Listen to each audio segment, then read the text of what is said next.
Anna Asper is an educational consultant and learning and teaching development specialist. She's based in Dubai, and she's going to be talking today about how to engage teens and how it's not all about technology. Well, I'm absolutely thrilled to hear your session, Hannah. So thank you so much for being here, and over to you.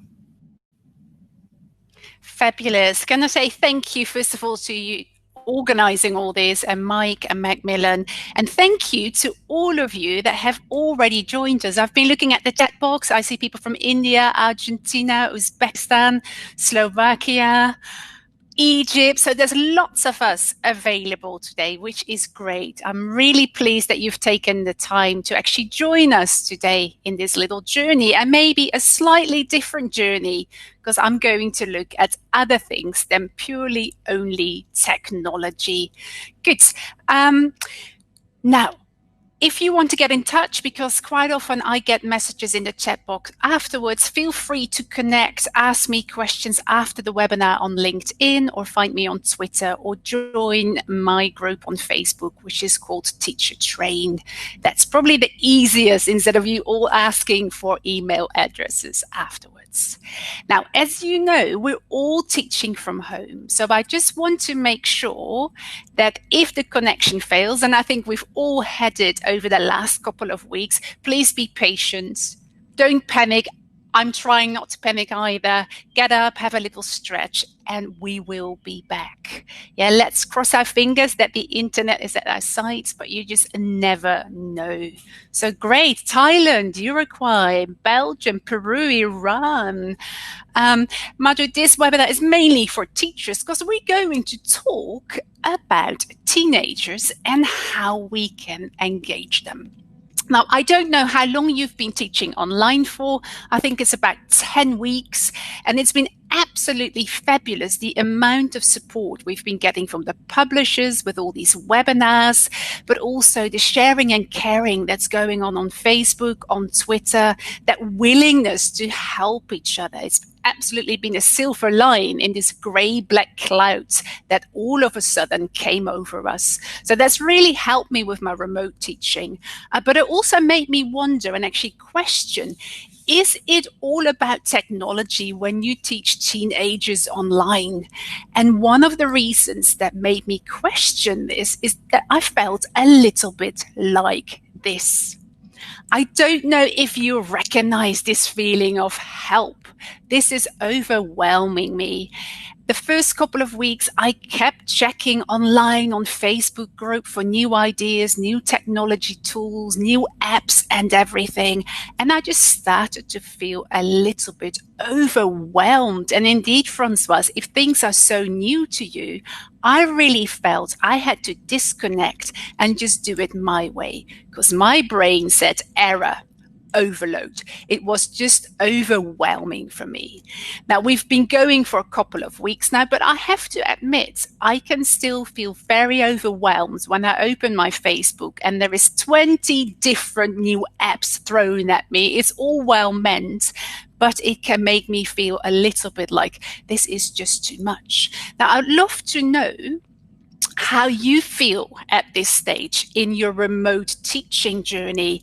And I'm saying remote teaching because actually online learning is very different. If we set up a proper online course, it takes us months to prepare and plan and design what we're going to do. This case, we're just thrown in to online teaching. So I like to call it remote emergency teaching online if you want to. So I love to know from you. You can type in the chat box, but ideally have a look at the poll that you should now see on your screen.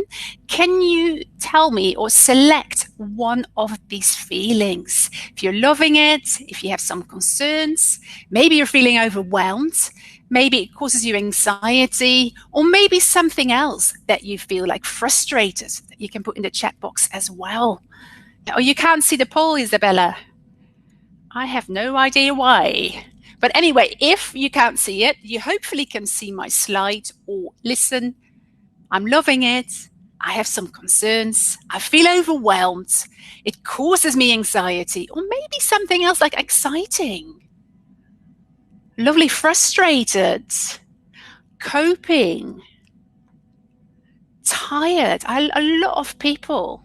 And a lot of people saying, I'm loving it, struggling, anxiety,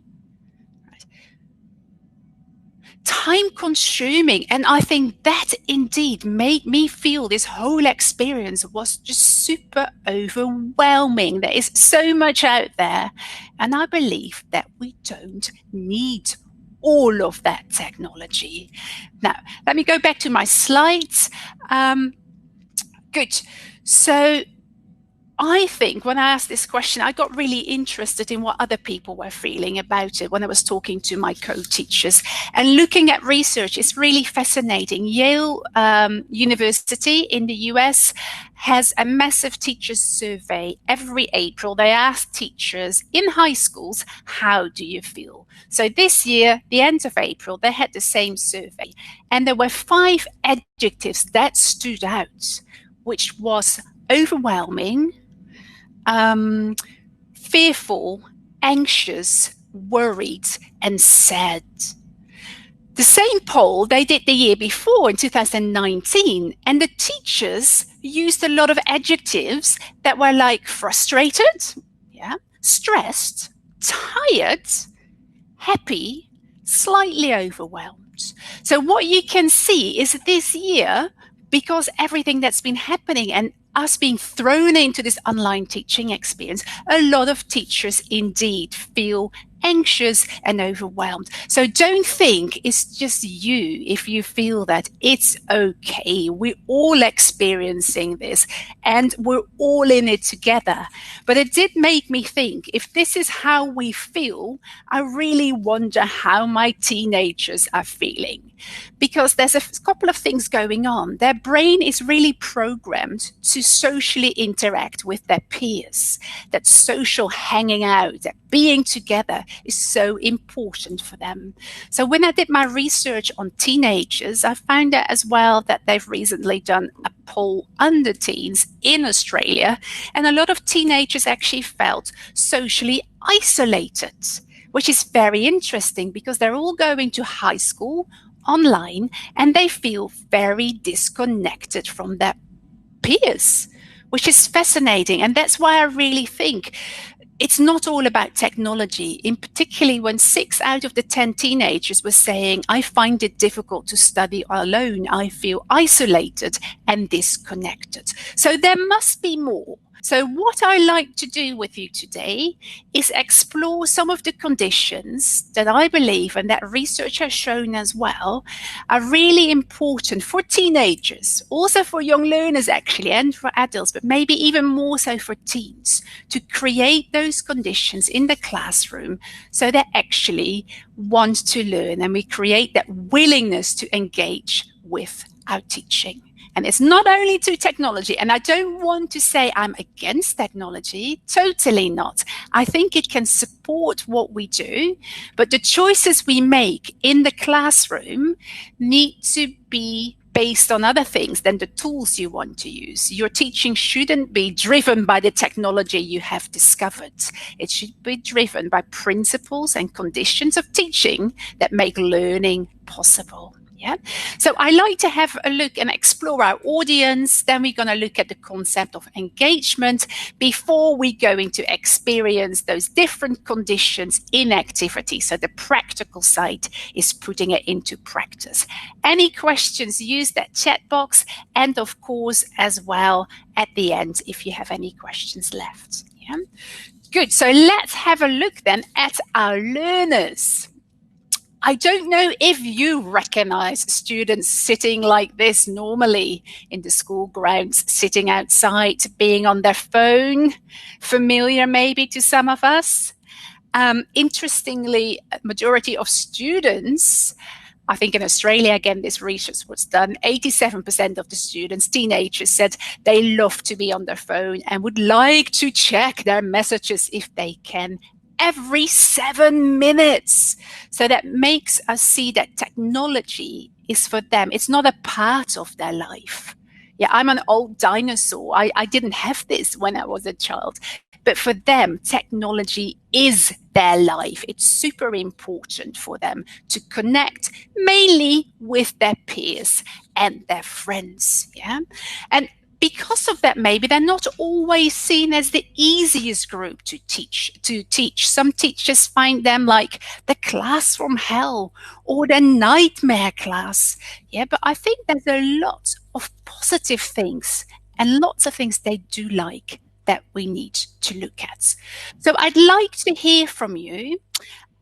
What you think about teenagers, and we're going to use the checkbox. Yeah, so let me set the task for you.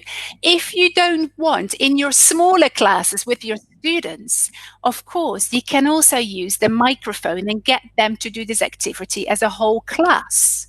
But it's a bit too many of you today.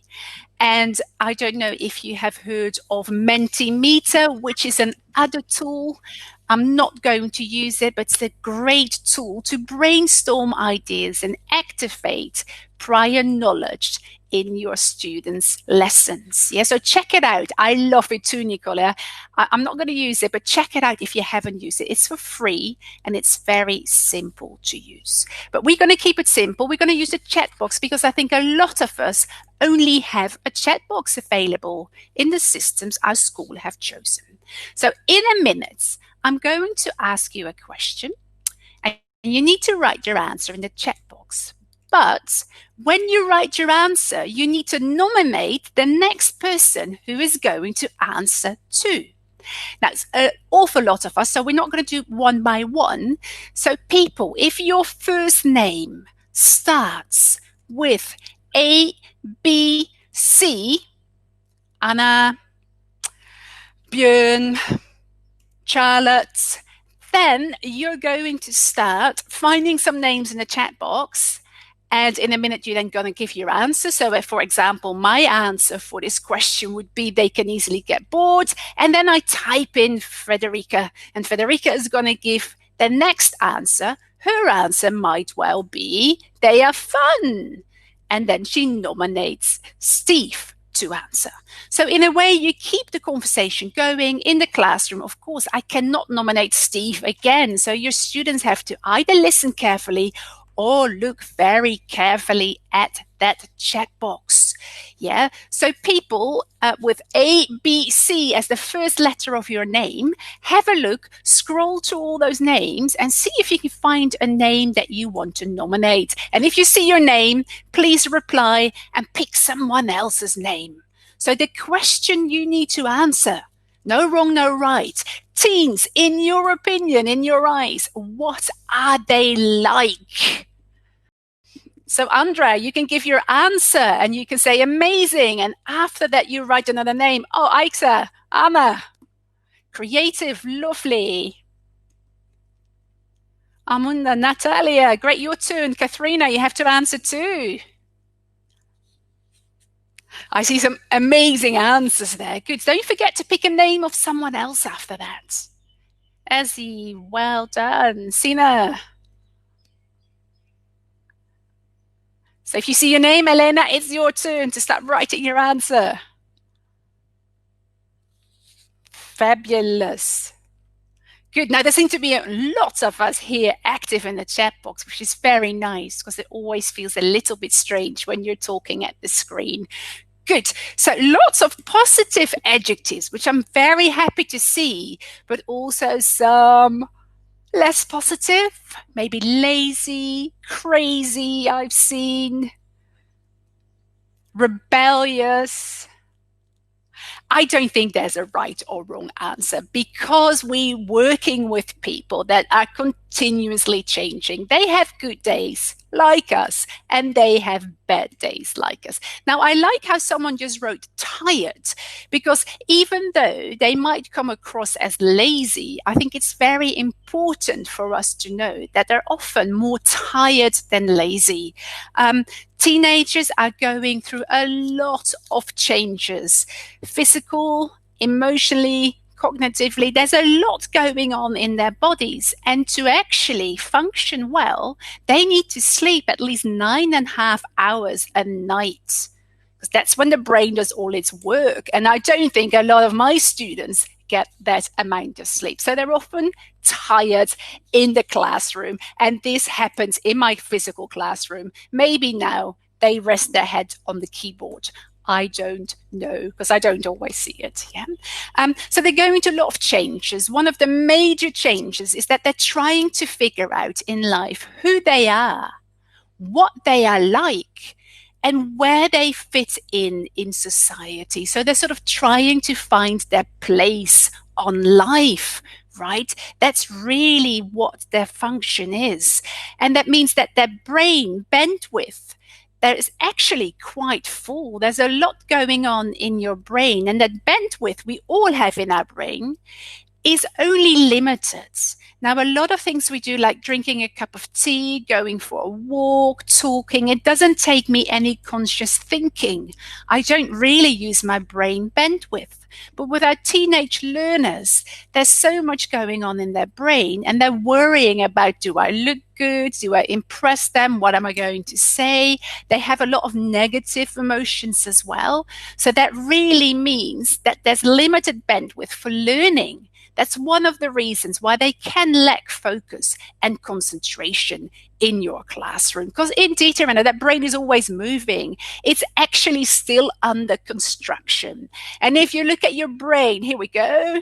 Yeah, you've got this bit of your brain, the frontal cortex, prefrontal cortex, and you've got your limbic system in the middle. Now, we as adults, we think a lot, and we use this prefrontal cortex to make good judgments, to show empathy, to think about the consequences, right? Our students actually, till about the age of mid-20s, late 20s, this prefrontal cortex is still developing. So what they're thinking with is their reptile brain, which is that limbic system. And that limbic system is all about, ta-da-da-da, feeling good. So they do something if it feels good. So all the decisions, all that challenging in behavior that we see in the classroom is often triggered by that need to have pleasure and emotion. Yeah, so if it's a decision you wouldn't take and I wouldn't take because we think that's maybe not so good for tomorrow morning, they will do it because, yay, it's fun, it makes me feel good. So they're very emotionally driven in the decisions and in the way they behave. Now, what I've learned from teenagers as well over the years is I think all the emotion and all the behavior they have in the classroom that we might say is bad behavior, it's not really bad behavior because it's behavior driven by them because they have a certain needs. They like to get satisfied, and that need could be that they want to feel a sense of belonging. They want to have a sense of freedom. They want to have a sense of power. Maybe they just want to belong somewhere and they want to have fun. So those key pedagogical principles, they are actually driving how they behave because that's important for them at that stage. So I think it's a little bit more of this and maybe less of that. So, but we've all been there. But I think a lot of us seem to have forgotten as well what it felt like to be a teenager. So we looked a little bit about what it is like in there. But I think we also need to have a look at what they like. So we're going to step in their shoes for a minute and we're going to figure out what they like about their teacher, because you're such an important person and an important resource. You're actually everything in that classroom, and that hasn't changed now we're teaching online. Yeah, so I would like to find out what you think they feel is important in their teacher. So let me see. The activity, 3 truths and 2 lies. Are you familiar with this activity? And then we're going to stretch in the right direction. If you think the statement I read out is true, you're going to bend to the right. If you think the statement I read out is false, you're going to bend to the left side. Good. I'm just trying to get my slides up for you. Right. I hope you can see this. So when it's true, go to the right.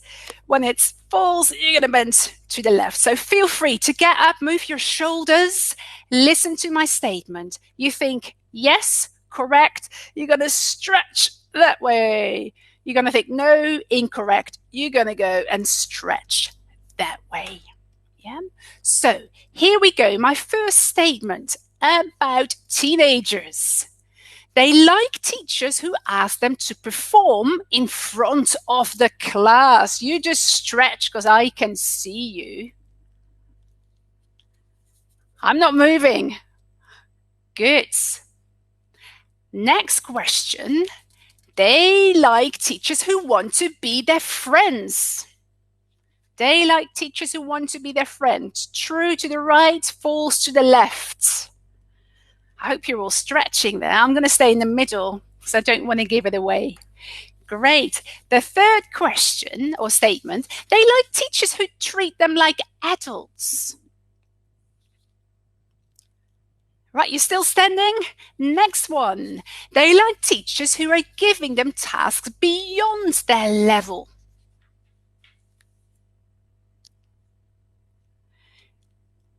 And of course, my last one, they like teachers who are genuine. Left or right? Bit of a stretch for the spine.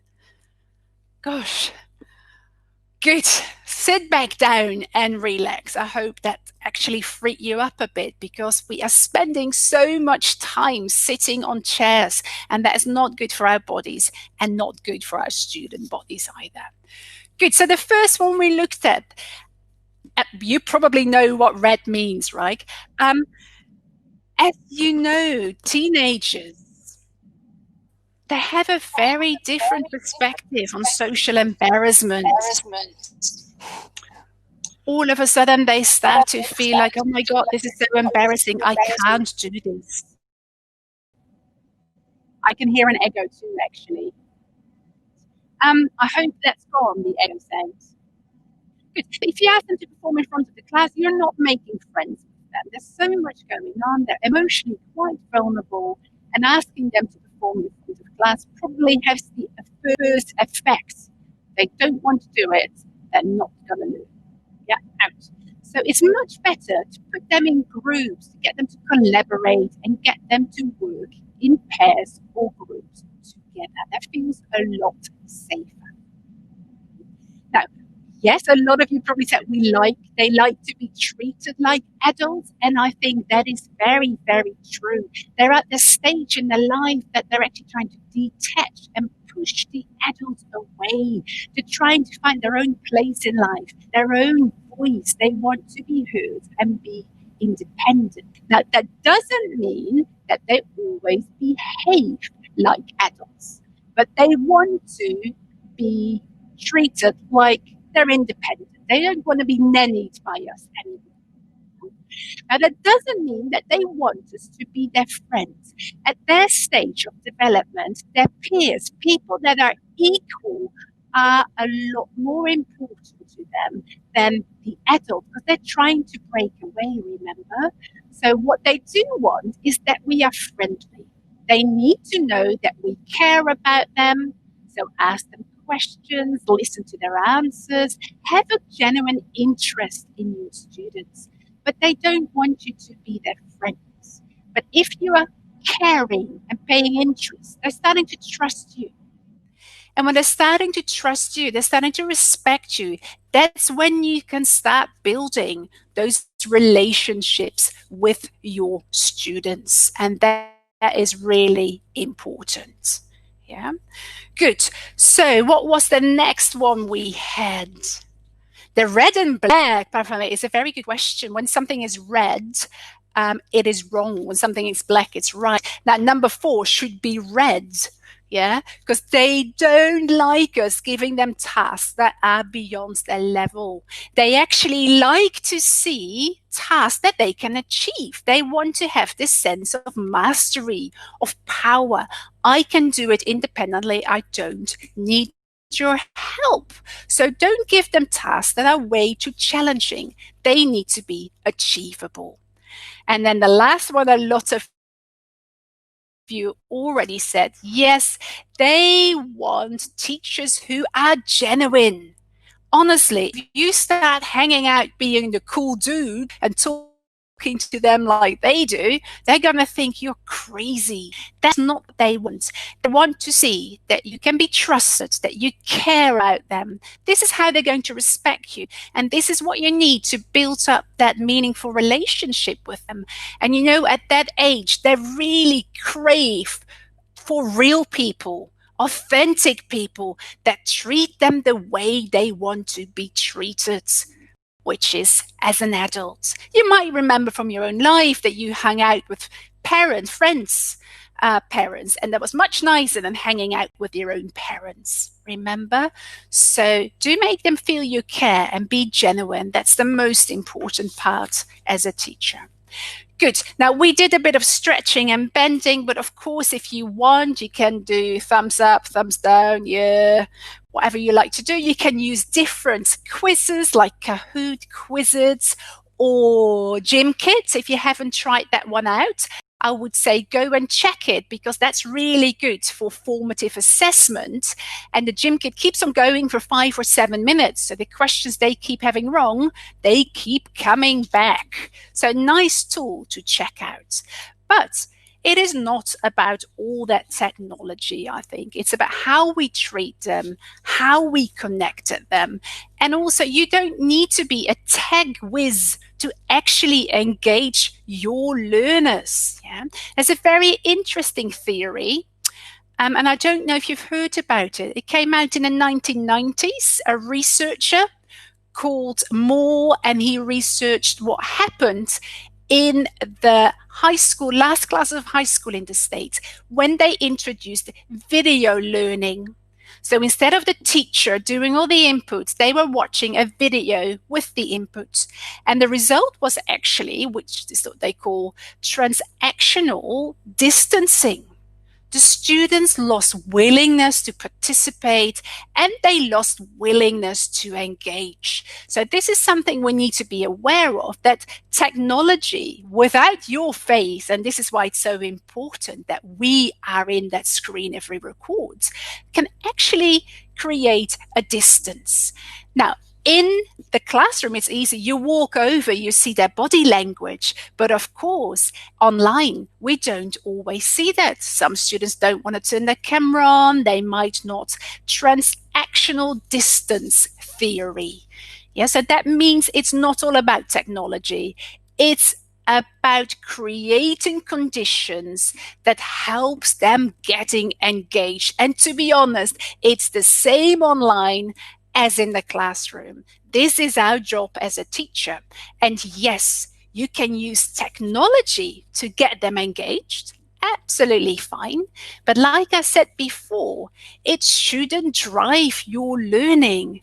Have your objectives ready, know what you want to achieve, then have a look around and find that tool that works in your classroom.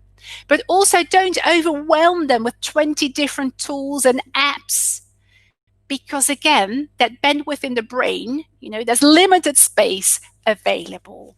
So use it, plan and design it to trigger the engagement, to maintain that engagement, but keep it simple. Yeah. So let's move on to engagement then, because indeed, Maria, there's no learning without motivation or emotion, and they're all needed to engage our learners. Yeah. So let's have a look then. What's all this fuss about? We're always talking about engagement, and there has been a lot out there on engagement, which is so important. Good. So your job again to use the chat box, because we're keeping it simple. What words do you expect in my definition?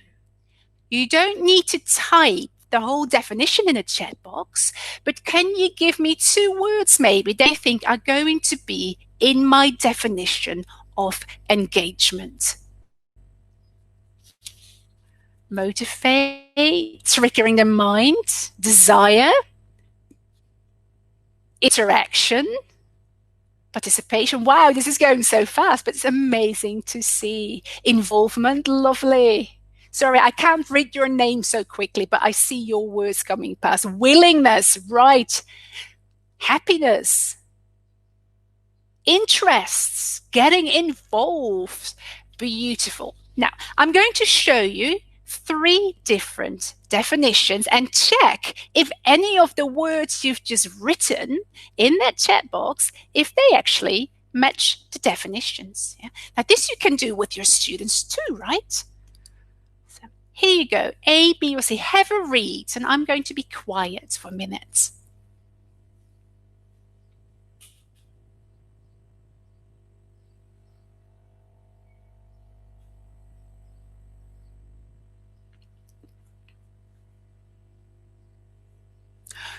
Good. So, anything similar? Being on task, thinking and enjoying the learning process, actively anticipating in the learning process, being passionate and enthusiastic, and being fully absorbed by whatever it is you are doing, experiencing a sense of flow. Which definition do you prefer? Make your choice. It's completely up to you. Which one do you prefer? A, B, or C?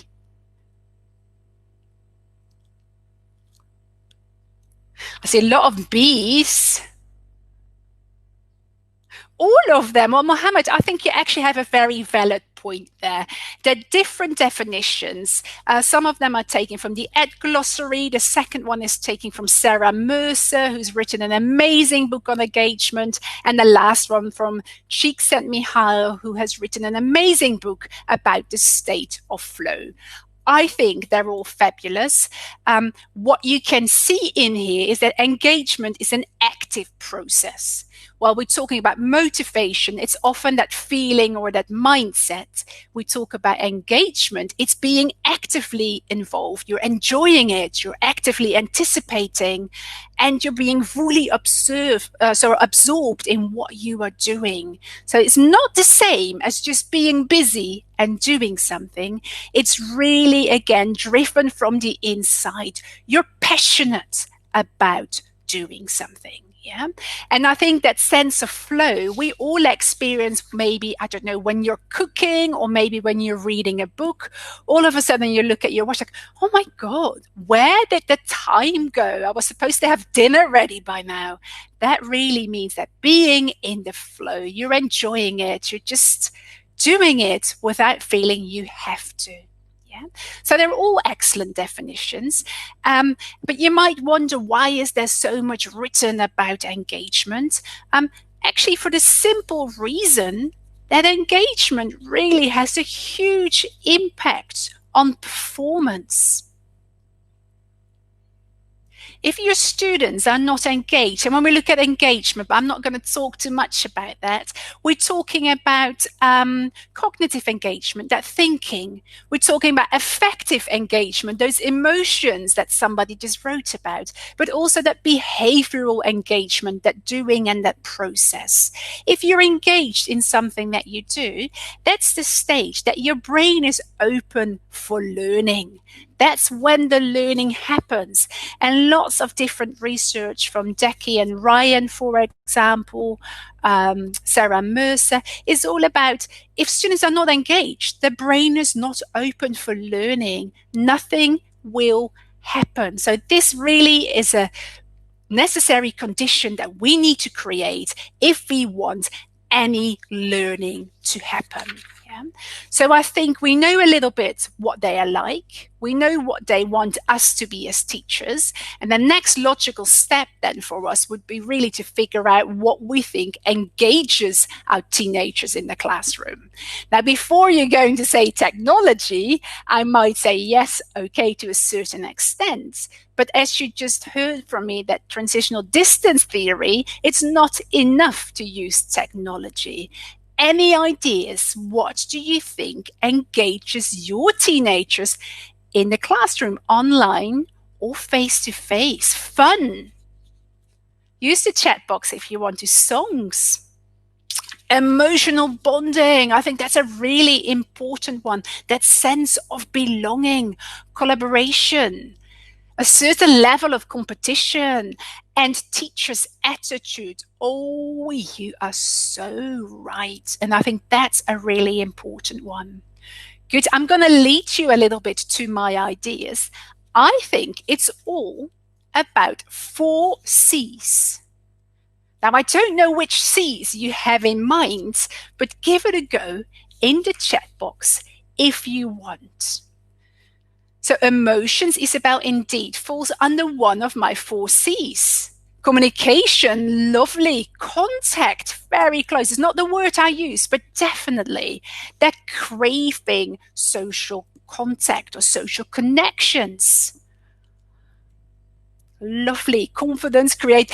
We could have gone for 7 C's, but I've tried to cluster them a little bit. And do you remember the sentences I ask you to move left or right? Yeah, they want to work in groups. So that really goes back to connecting. Yeah, at this stage in their life, when they're going through all these changes, they want to be part of their own gang. They want to connect with people that are equal to them. They also want to connect with you because they need to feel safe in that learning community that you are creating. Communication, as a lot of you said, indeed. They also want a sense of control, which we often call having a choice in the classroom, that freedom that they're looking for. And then the level of challenge gives them that sort of, I can do it on my own. It's a very empowering feeling. They want to be successful without being too much helped by you. Good. So this all links to those key psychological needs that I spoke about before. Now, I hope that you can hear me again, because some of you say yes, others say no. Good. Some yeses. That is always good to see. Good. I'm going to continue. There will be a copy of the slides for you, so you can go through this later on as well. Yeah. So what I want to look at is how we can put these 4 C's into practice using technology in a simple way to support their learning. So the first C we're going to look at is that connection. Remember, your brain is pre-programmed to socially connect with others. It makes you feel safe, and that's what we need to lower the affective filter. And that's only when that learning can happen. Yeah. So also for students, they need to be able to connect to their buddies. That's really important, that they work collaboratively with their peers. Yeah. So one of the ways that we were connecting today is you were trying to connect. I was trying to connect with you by asking you to use the chat box or the poll to, how are you feeling today? It's very important that we actually get a bit of an insight in how our students are feeling. Some students have a blue lens. Yeah. Some students have a red lens. No. Others are just fine. And once you know, it's much easier to see what you can do and make them feel appreciated and respected. So a very simple thing. Of course, your choice was there, so they could give their own feeling. Yeah. The other activity we did, and I often use that as a little connector, 3 things you have done today, 2 things you haven't done yet. It's very important when we teach online to spend maybe 3-4 minutes at the start of your lesson to get your students to actually think about what they have been doing and have some chatting time. It's much harder. In class, they come early, they come later. You can actually have a chat with them. Online, you need to make an effort to connect with your students. Also, chit chats, indeed, Brigitte. And the truth and lies activity, you can give them statements about what you're going to study to gauge their prior knowledge. How much do they already know about this topic? So I'm not going to bore them with what they already know. So connect with them emotionally, ask how they feel, one exciting thing they've done today, and also maybe check prior knowledge before you start to study. Now, one activity you probably know is show and tell. Well, you get your teenagers or your learners, any level actually, to just go up and get something that makes you happy. So they might leave, bring something back from the fridge, I don't know. But this is really you asking genuine questions. And Fatima, it's showing that you care. Now, I've been working that with my learners because I want positive emotions, because positive emotions are much better for learning. When they feel positive, they're much kinder to each other and themselves. So one of the things I've been working with is take a picture of it and upload it. They can take a picture with their phone, which is what they love. They can upload it on Padlet, or they can upload it maybe on another tool at Modo or something if you use that. And here is my item, a special picture. What makes me happy? Can you guess? If you don't have enough ideas, I'll give you a little bit more. I think some of you all must be teachers. Yes, indeed. I have noticed that this has given me so much happiness here. Yeah. So what my students have done, they've taken pictures of items from a different angle and they're sharing it, and we have to guess what it is. It can be a little corner, it can be zoomed in from far away. It's their choice, personal, and it is interesting because we're asking questions. They are sharing it, sometimes on my Padlet, but we're also using Flipgrid.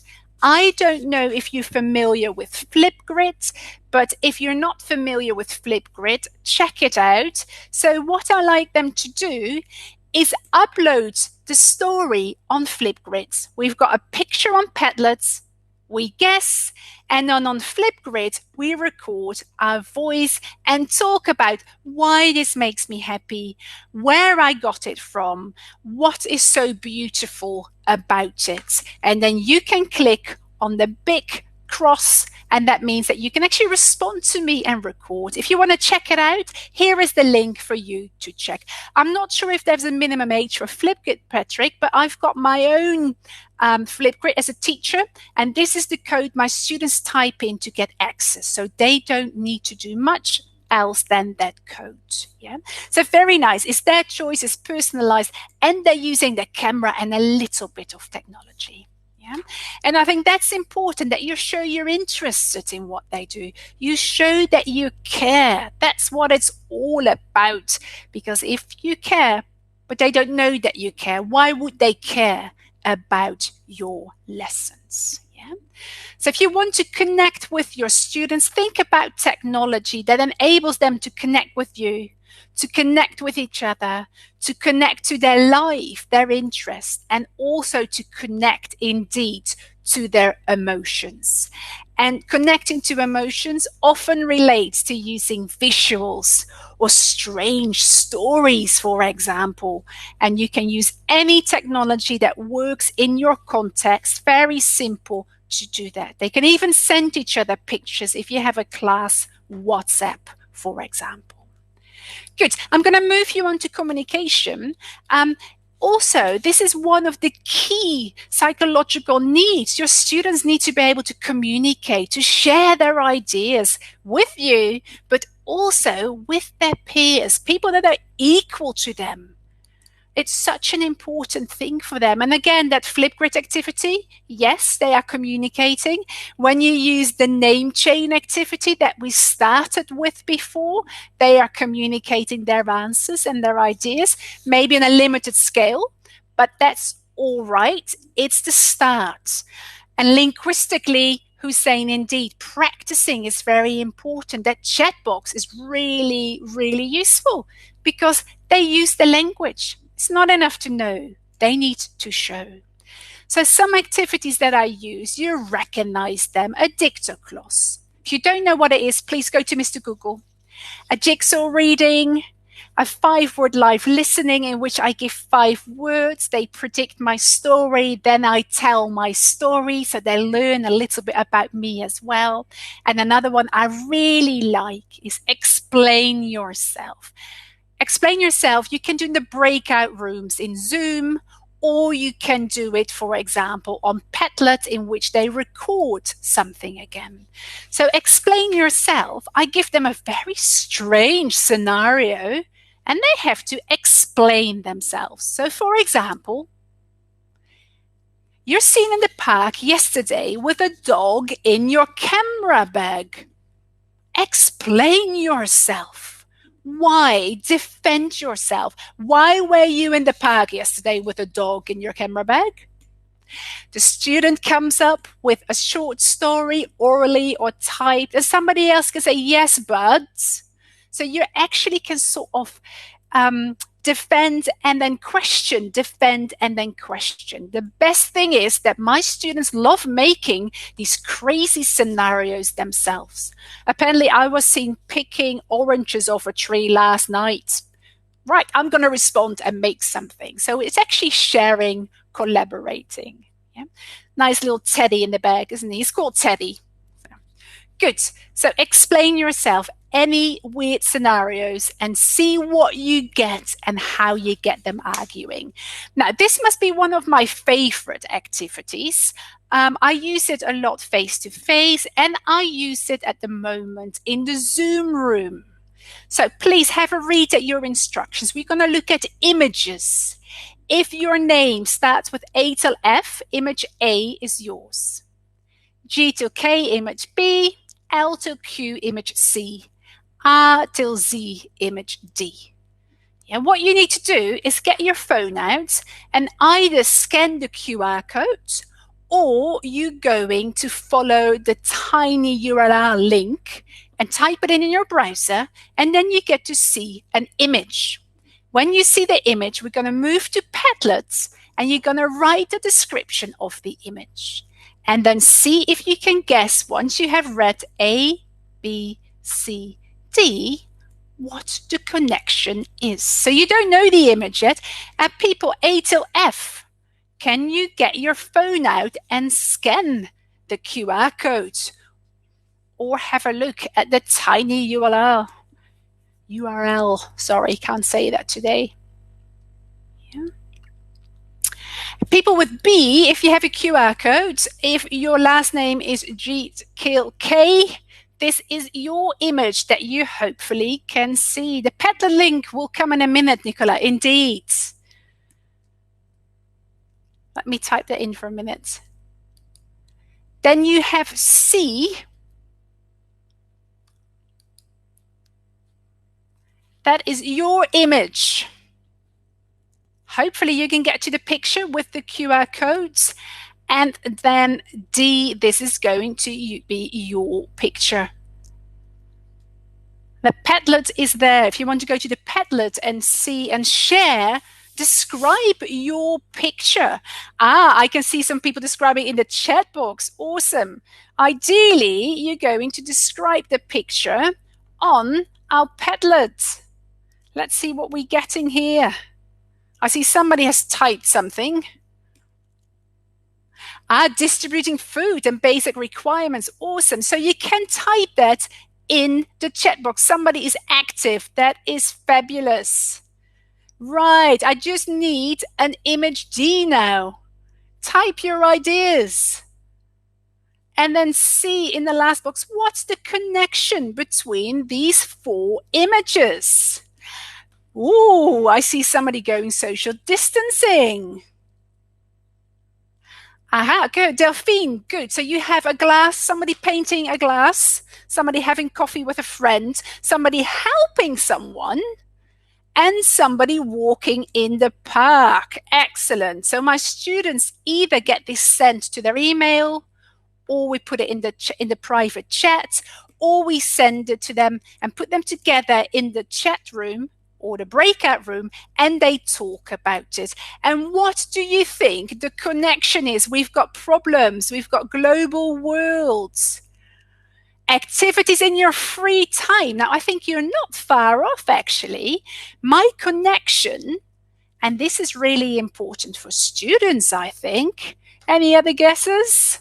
To chill, lovely, friendship. My connection was all these activities that you just saw, that blue coffee, that painting of the flower, are all activities that are really important for our well-being. Yeah, you're sharing, you're giving to people, you're being active, and you're being social with other people. Really important. So it might be a nice warmer. And actually, you can get students to create this activity while they find 4 pictures and send them to the others. And then they need to guess what the connection is. Lots of ideas to talk about. Nice lead-in of your lesson. So communication means they need to be able to collaborate authentically. We already have, actually, because there's a natural gap between my information and your information online. You need to communicate the objectives, why you are doing certain things. And also you need to give feedback.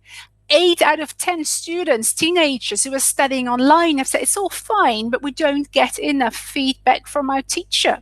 So using Flipgrid, for example, or using Padlet, you can save it, listen to it, read it again, and give language feedback.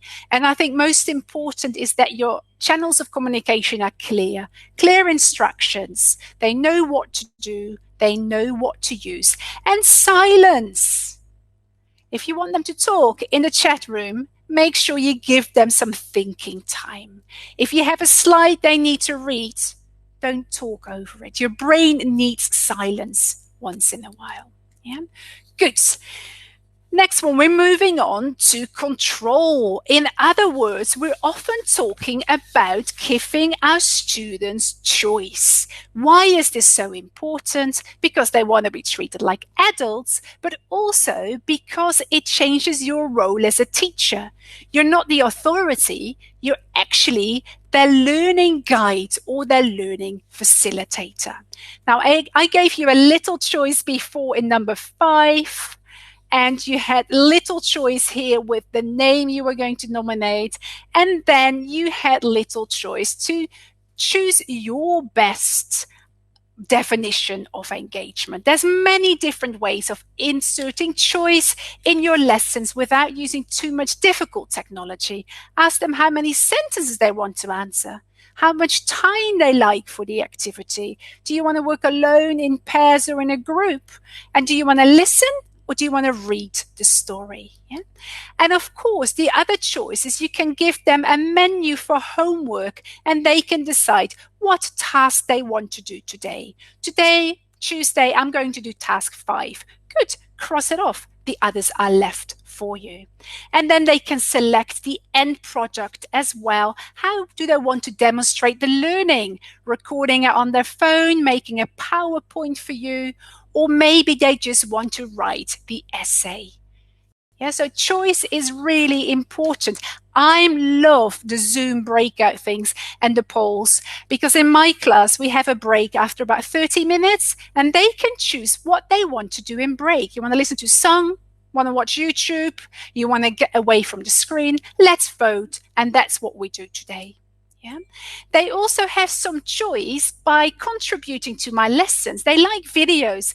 You select the video you want, but you have to give me some valid reasons why this is a good video. Write 5 questions, give me the answers, and I'm going to check if I like it. We can watch that in class and even use the questions that one of my students have made. They like to contribute to our lessons. And remember, it's not you creating that learning. That learning happens in their head. You create those conditions by giving them choice, connecting opportunities, communication opportunities, and of course, challenge. So give them a choice, but also give them a voice. And I think that's important. A bit of self-assessment, peer assessment. Maybe they reflect on the lesson, but they also tell you what they thought. Teacher, yay! Teacher, that was boring. Yeah, so also ask them to contribute in that way to the learning ideas, materials, and topics. Right, last one. I think we're just going to make it. Challenge. Now, like I said before, challenge, it needs to be healthy challenge. They like competition. Indeed, they like to be challenged and show, I can do this. But if it's too hard, they get frustrated. They get a little bit nasty. They don't want to do it. Yeah, so your challenge needs to be of the right level so they can feel empowered because they can do it independently. And again, emotions, visuals. I love using stories. And you probably know 6-word stories. Here is Teddy again. And you have to write a 6-word story for me. What would you write for this story? And images you can find anywhere on your own phone, Pixabay, Unsplash, They're all free photos. This is from one of my friends here in my flat who's got a lovely dog. What? Oh, the pom is watching you. Ooh, 6 words. I need 6 words. Judy is seeking for something in. Is seeking for something. Aha! Look at mine. I thought this was hilarious. One of my friends came up with it. Shoot. 2 cats, one happy dog. Yeah. So this again, put on your Padlet, put on a Word document, put on your Google Drive, get them to think, and the team with the best caption or the best story could be the winner. Again, your students can bring in their own images to do this as well. A very simple activity. Now, the last activity I'm going to talk you through for homework, I often set them reading, but it's so boring to send, here's the text. So we're using authentic materials because teens really crave this authenticity, this level they can cope with real English online. It's very motivating. So this could be a question for my students. And then they need to get their phone out, they need to go online, different tool, and they have to find the answer. Now, this is homework, so I might not be there. So what I create for them in Google Drive is this document. If you need a bit of help, you can choose. 1 is little help, 2 is something more, 3 is a lot of help. Your choice, what you feel you need today.